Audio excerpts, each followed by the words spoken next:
the next hour of Cattles and Rami. Jason Ross, Jay Johnson in here. And for those of you on YouTube, you can see our next guest. The rest of you on the radio will be able to hear our next guest, Bob Gerould. Like the confunction, Bobby G? Always. Yes. always. Bob Gerould, hoopobsession.com. You need to check out his site all year long. But this is the wheelhouse time for Bobby G. The draft just a couple of days away. You got everything lined up, buttoned up, feeling good about your board right now? No. What's giving you trouble? Oh, man, where do you want to start? There's so many different things that I keep going back and forth on. Second, third, and fourth, actually, for a lot of people, they talk about second and third, whether or not it'll be Scoot Henderson or Brandon Miller. But Amen Thompson is in that mix for me personally. The more I've watched and zeroed in on him, I just see a generational type athlete, and he really has vision. He plays defense. He can lock down. It's hard to get a feel for how consistent that'll be because of the level he played at with Overtime Elite, which is it's a little something different if you've never seen the Overtime Elite games. A lot of transition, but when it was really time and it mattered and the game was on the line and he wanted to lock in, he locked in and showed me that he could really defend. And then you combine that with his athleticism and his feel for the game, and I think you're looking at something pretty special there. So it'll probably still end up for me being Scoot second, Miller third, and Amen Thompson fourth. But I fluctuate, and I'm still looking for some clarity on that. How about you guys? Yeah, for me, it's and we had this conversation off air. I just like Scoot, man. I think he's super young, and I think he has an opportunity. You talked about it. I think he's generational. I think he's a guy kind of more into Chris Paul, but he's got a little kind of like Donovan Mitchell, but I don't know if he's going to be able to shoot as well as Donovan Mitchell. But I like his build. I like the way his body is transformed in the last couple of years in the G League. And the other thing about it is this dude's been a professional for 2 years in a row. I'm about that. That dude's lived it. He's worked it. He knows how to handle money. He's been connected. He's not, star driven. He's played against these guys. I'm just not, Brandon Miller, I'm not sure what you're going to get off the court for me. Yeah, no, I think that's a legitimate concern. I think among the three, if I was grading them on like kind of that how safe is it type deal, Brandon Miller would definitely be third on that list. But he's also the one that has the best jump shot, and that's what I keep coming back to is there's a litany of players that we've seen that are athletic that can't really shoot it at a high degree of accuracy, and they end up not panning out. And only a handful that don't have the shot do, and they're all really, really special players. And so that's where I come back to, if a guy isn't hitting over a third of those 3-pointers, I come back to, is he special? That's like my simple question. And I think Amen Thompson is a yes to that. And I think Scoot is a definitely yes to that too. So I don't know. I'm still playing around with it though, but it's a fun time definitely, and I'm curious to see if the Kings will make a pick at 24 or if they'll trade the pick or what's going to go down. Yeah, I want to get to your thoughts on the Kings at 24 in just a moment, but just on that, Bob, as far as like you said, you have this is your ranking. It's not a mock draft. So just on that though, on your current list, what do you find is the biggest separation that maybe you have someone higher than what you're seeing on most mock drafts? There's a handful of players. It's probably more the guys that I'm less high on. Okay. There are guys like Nick Smith who he was injured and he struggled a little bit. And you can look back at some of the things that he did before college and see, here's a guy who can create his own shot and do some things, but he's also very small and slight. And I think it's going to take some time for him. And then he didn't have a great college season. So, he's one of those guys that I'm concerned about. Jet Howard out of Michigan. A lot of people have him borderline lottery pick, at least mid-first round. And, I think if you watch him, he can be really frustrating. He can really shoot the ball, but sometimes just indifferent on defense, and I have a problem with that. I mean, I like guys who are 100% gym rats that want to play defense all the time. And sometimes you just have to go with your gut. So I'm a little bit less high on a guy like Jet Howard. And then, there are some guys that I think could be the big swing prospect guys that had some injuries, like Derek Whitehead from Duke. He was the MVP of the McDonald's All-Star game, just over a year ago. And then he's going to go to Duke. They start practicing, in August or whatever, and he ends up having an issue with his foot. It requires surgery. So he goes and has the surgery, shows some heart by playing, I think, even when he wasn't right. And he was basically reduced to just being a spot up shooter. And that was hard to watch, because if you saw the guy who was the MVP of the McDonald's All-Star game, he was going to the basket and doing things with reckless abandon. And now, he's reduced to a spot up shooter. But how much of that is just the injury? So I struggle with that. And I think, if he's a guy who's around at 24, you gotta have to be realistic about 24th picks. I'm sure you guys have done this exercise, but yep. The last 10 years, there's probably been 4 24th picks that are even worth mentioning. And that would start with, let's go back at like 12 years. Reggie Jackson in 2011, Tim Hardaway Jr. in 2013, Tyus Jones in 2015, and Anthony Simons in 2018. So there's some players there, but that's a 12-year span, and I only mentioned 4 players. So that means only a third of the time you're getting a hit.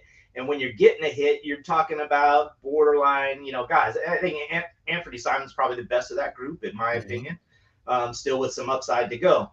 So if that's the case, if that's what you're really looking at, I kind of fall back to, if there's a guy like a Derek Whitehead still hanging around there on the board at 24th, and he's the, MVP of the All-Star game, McDonald's All-Star game from high school just not that long ago, maybe it's time to take a gamble on modern medicine, guys.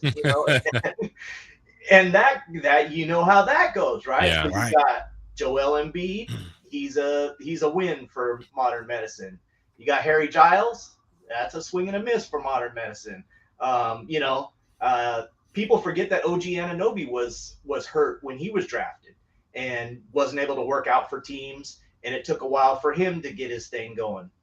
So there's a history of guys that have been able to come back from pretty severe injuries and do their thing. You just have to have an abundance of patience. And then there's also a history of guys, and for the longtime Kings lifers like me who still can remember Purvis Ellison. Nervous. Yeah. It could be really frustrating as a fan, but the Kings were in a different place then. That was a team that was losing, and you wanted, he's the first pick in the draft, and then he can't even play because of his foot. And so that was really, really frustrating. Now you're a playoff team, so it's a little different. And what's the latest on Vashenkov? Is he coming? That would play into my mix too. Here with Bobby Gerould of Hoops Obsession. So I'm glad you jumped across the pond, BG. For me is I got my eye on not Victor Wembanyama for France, but Bilal Coulibaly. I really I think he's going to be special. I'm not sure how special. I'm not sure, as you said, in Anthony Simons point of at the top, or does he have a high floor, high ceiling type person? But I like what I see from him. Shed some light on Coulibaly for me, man.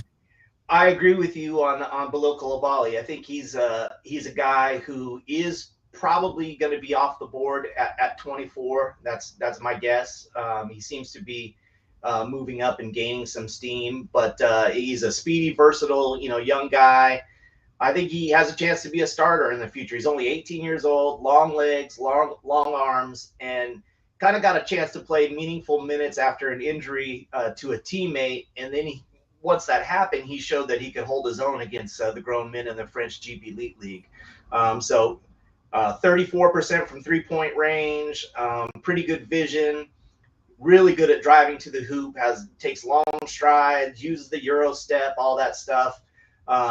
Good defender, a little bit of the, a little bit young in his game as far as his feel, more turnovers than assists, one of those kind of guys.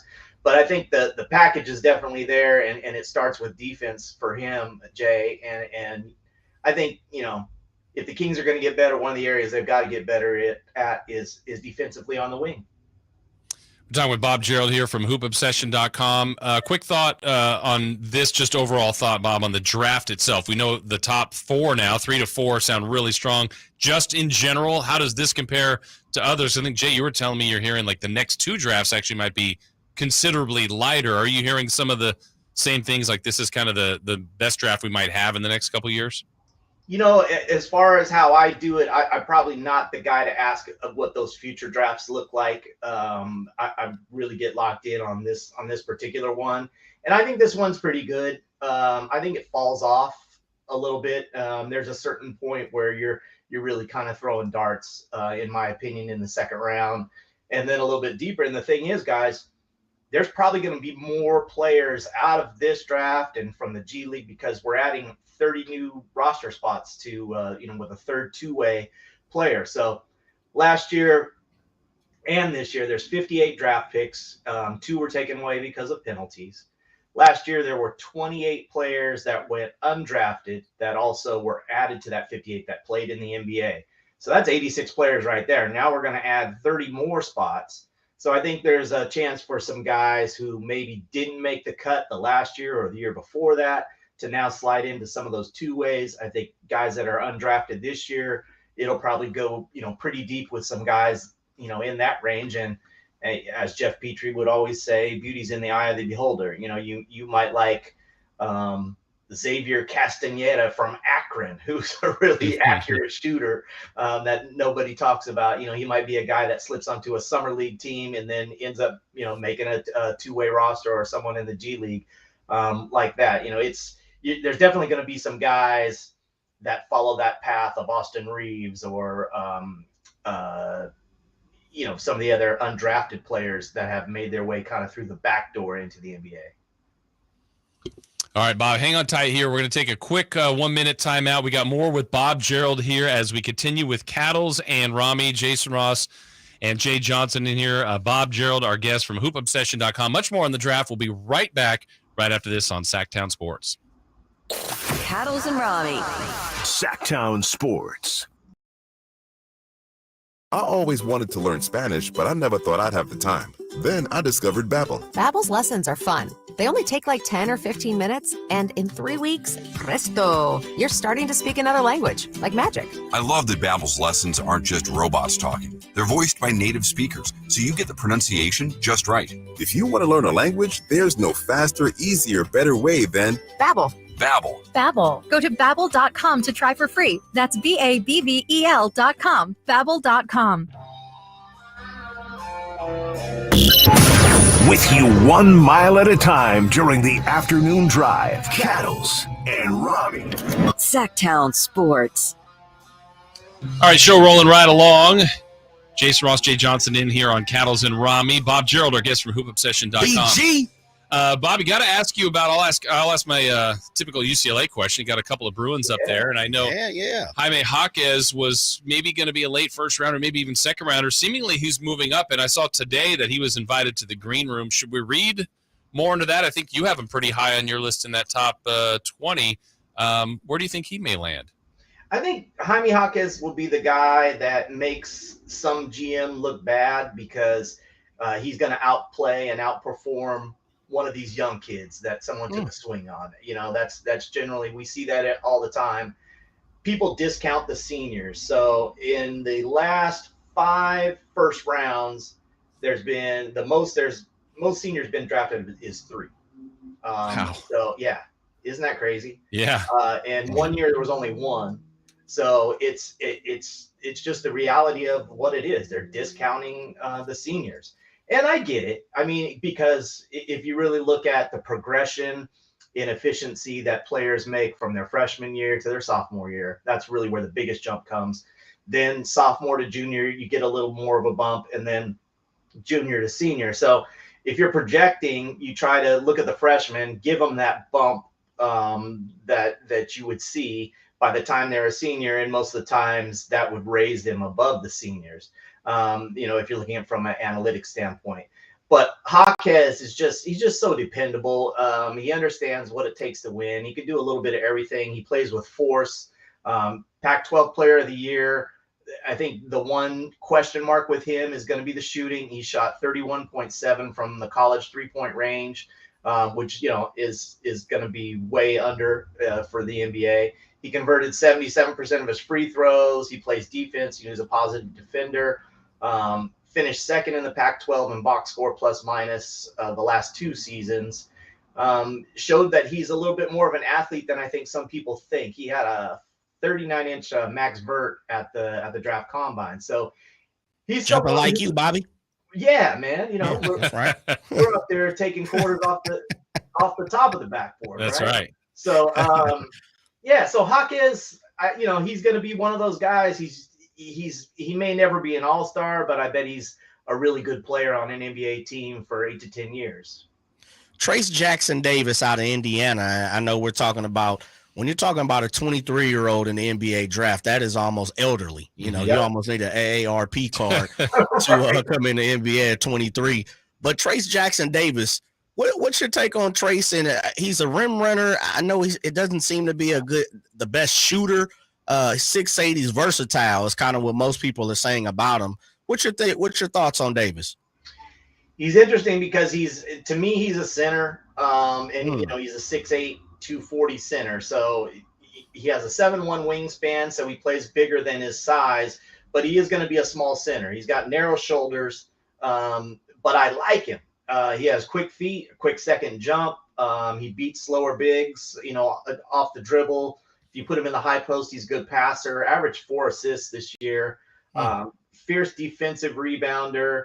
Led the entire NCAA in box score plus minus. So, this is a guy who's making a difference when he's on the floor offensively and defensively. He only attempted 3 3-point field goals in his entire college career. So, wow.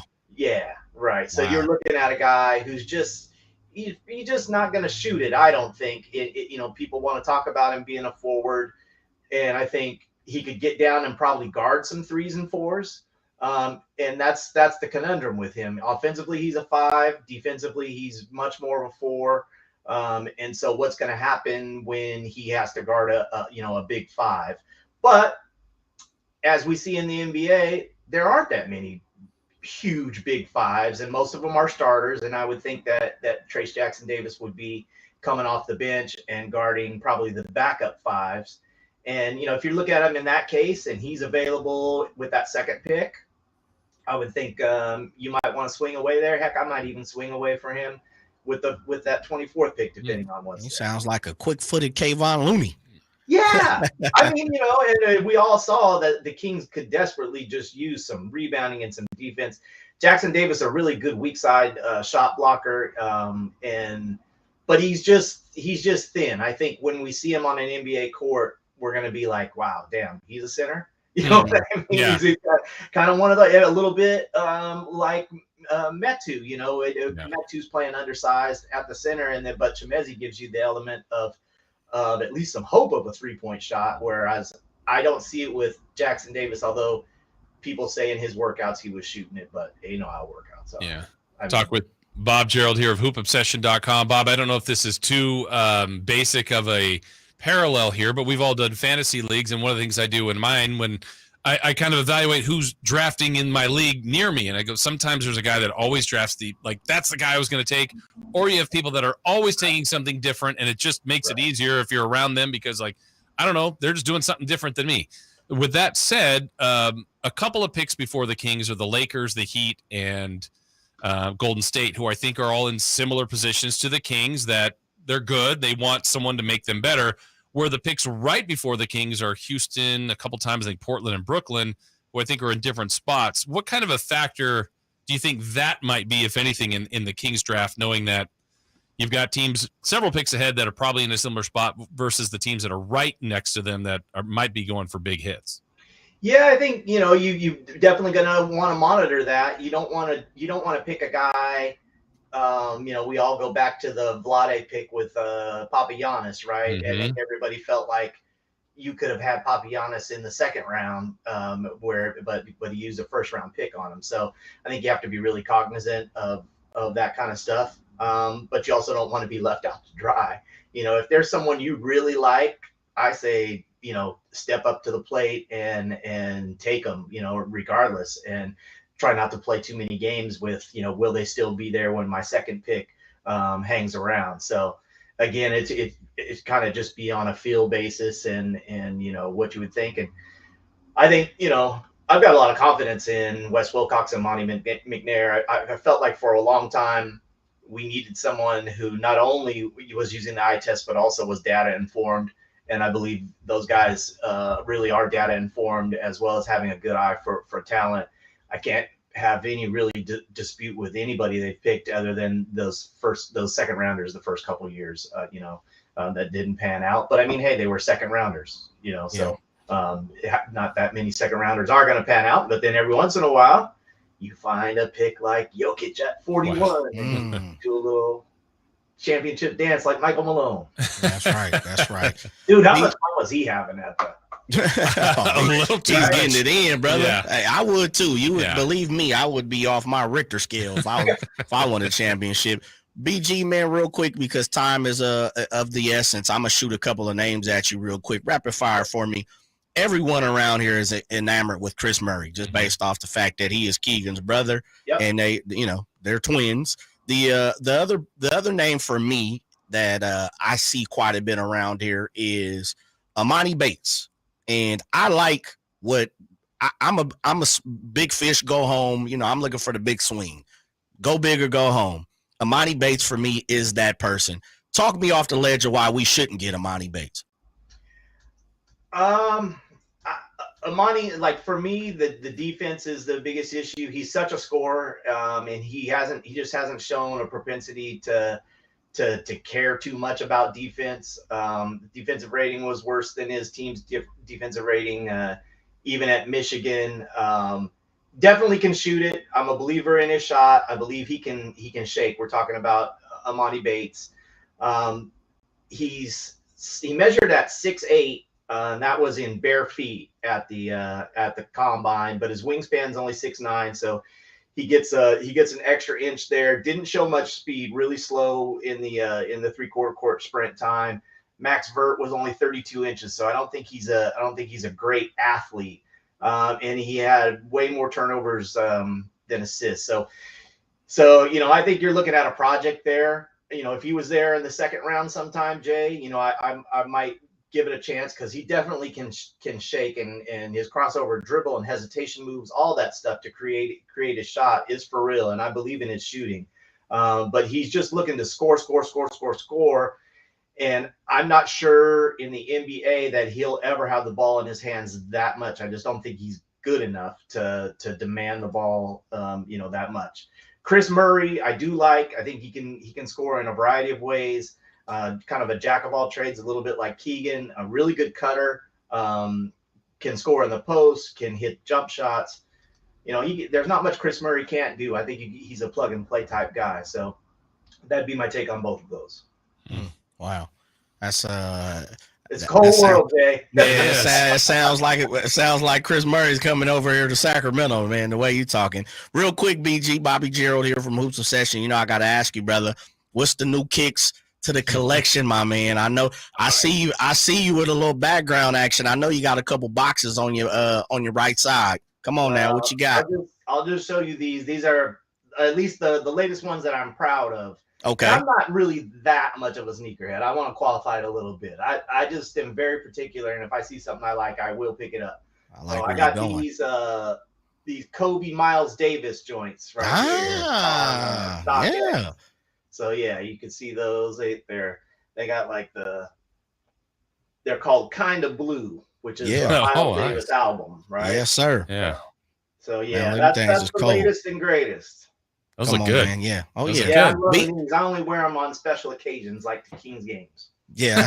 Look, I see we have the opportunity to see BG because of what we're doing. Yeah. We're blessed. And of course, the first couple of times I ever really just paid attention how Bobby was rocking, I was like, oh, okay. He keep a pair of fresh kicks on the feet. You can always tell a person by their shoes. I'm really, really into, how you rock a pair of shoes, man. Some people don't really care. Yeah. But if you're rocking a pair of J's or some Nikes or whatever the case may be, how you treat them lets me know who you are. Right. And I saw BG with a couple pair of threes on, some cement threes Pristine. and everything. Yeah, I was like, okay, I see Bobby acting up. He acting up out here. My shoes are clean. I keep them. That's one thing. My room's a mess. My office is a mess. My shoes are clean. My shoes and my records are clean. I was going to say the music I know is always on point too. Yeah, that's absolutely. for sure. Well, everybody check out the site. There's so much content, not just on the draft too, by the way. There's metrics and ratings on guards, point guards, shooting guards, everything.